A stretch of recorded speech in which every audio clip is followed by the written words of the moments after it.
جفاف شديد ألم بمناطق واسعة من أرض الصومال. آلاف من رؤوس الماشية نفقت جوعا أو عطشا، والقليل المتبقي يصارع الموت.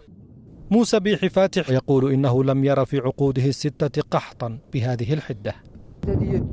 نحن اليوم لا نتحدث عن المواشي، فقد أصبحت في خبر كان. الناس الآن في خطر، نريد الانتقال من هذه الأرض القاحلة، لكن ليس لدينا رواحل ولا حمير ننقل عليها أمتعتنا. الوضع خطير لم نشهد له مثيلا. بأقدام أنهكها التعب يصلون إلى مخيمات أقيمت على عجل، ولكل واحد من هؤلاء قصة معاناة طويلة.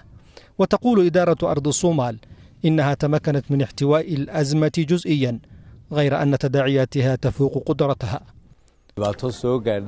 تضررت من الجفاف ما بين 50 و60 أسرة، هلكت مواشيها وأصبحت فقيرة، لم ينزل مطر يذكر. نحن في حاجة إلى معونات حقيقية لتعويض خسائر المواطنين وتحسين ظروف حياتهم. وللفت أنظار العالم إلى أزمة الجفاف، قام أعضاء من المنتدى الخيري الإسلامي الذي يتخذ مقرا في لندن بجولة ميدانية تفقد خلالها أحوال الأهالي.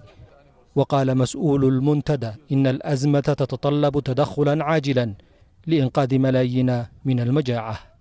نقول للعالم الإسلامي جميعا أن نقف الآن قبل أن يكون الأمر متأخر على هؤلاء الناس ونبكي على جثثهم. نحن لا نريد أن نبكي على الجثة، لكن نريد أن نبكي من أجل أن ننقذ هذه العائلات.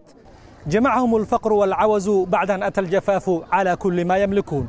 قصة معاناة تتكرر بين الحين والآخر في هذه المناطق بانتظار أن تتجاوز مأساتهم الحلول المرحلية. جامع نور، الجزيرة، هباس، إقليم أودل، أرض الصومال.